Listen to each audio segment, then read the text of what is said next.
Hello, Mzansi Toya McKenna has a new reality show that airs on Sundays at 7 o'clock. We discovered that she has 5 kids with 3 baby daddies. The most recent one is a toddler. So the baby daddy is a Sangoma. Latoya's family does not like the baby daddy because he's old and he is a Sangoma. And just looking at the two of them and Abaswanelani, to be quite honest. So here's the team, Sansi.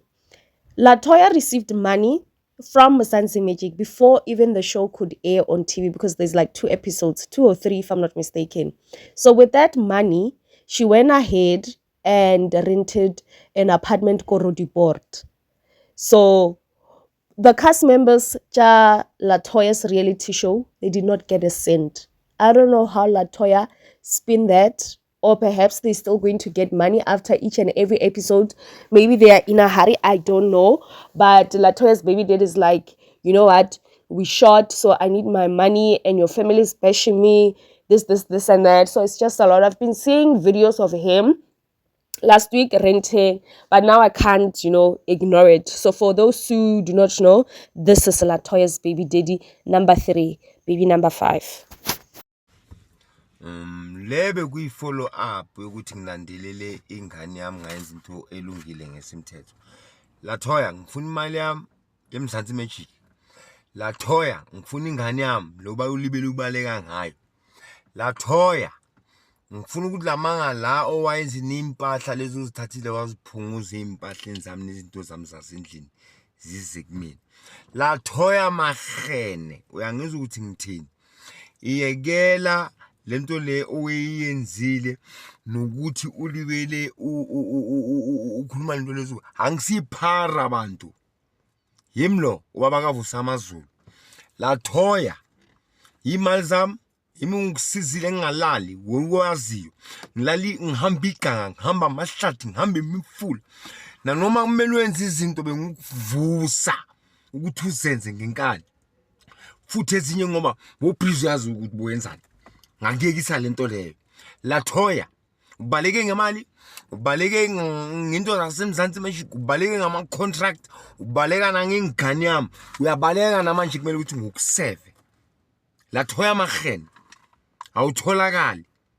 Ngifuna zonke into zami, awungibhadalanga naMzansi Magic kwakhona. Ngoba bengicela i2-bob, sometimes ngicela i3-bob. Kanti wena isigelekeqe awusitholanga half, asitholanga nix ephuma kuMzansi Magic. Ibedliwa uwe nabantu boyidla ngazi. Latoya Makhene, ngifuna konke ngokukhulumile kubuye kumina. Thank you South Africa.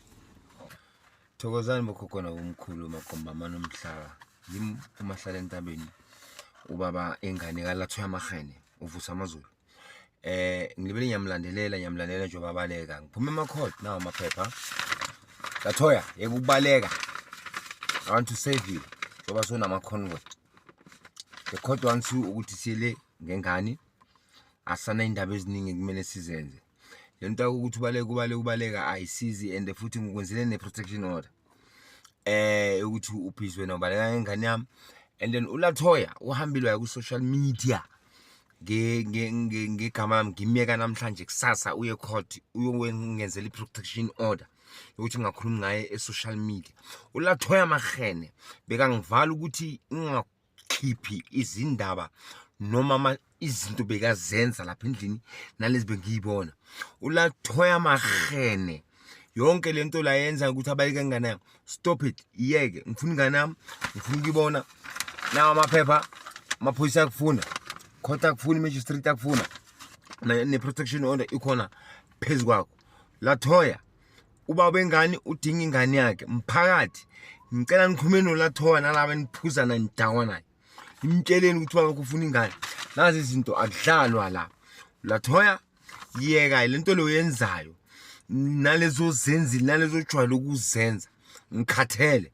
Ngifuna ingane yami ngikhumbulile nalento ukuthi ngistop ukuthi ngikhulume ku social media ukuthi wena uyokhuluma lento lezo zikhulumayo ngami to protect your shit le uyenzayo. Latoya, I want my child, I want to see my child, I don't care about you. Ungahamba nalawo hamba nabo, hamba juba bayocutha phambili, hayi ingane ngamthethwa wanyamboza. Ngifuna ingane yami na amaphepha, amaphoyisa akufuni, icourt akufuni. Latoya, letha ingane yami. Latoya, kumele ngithole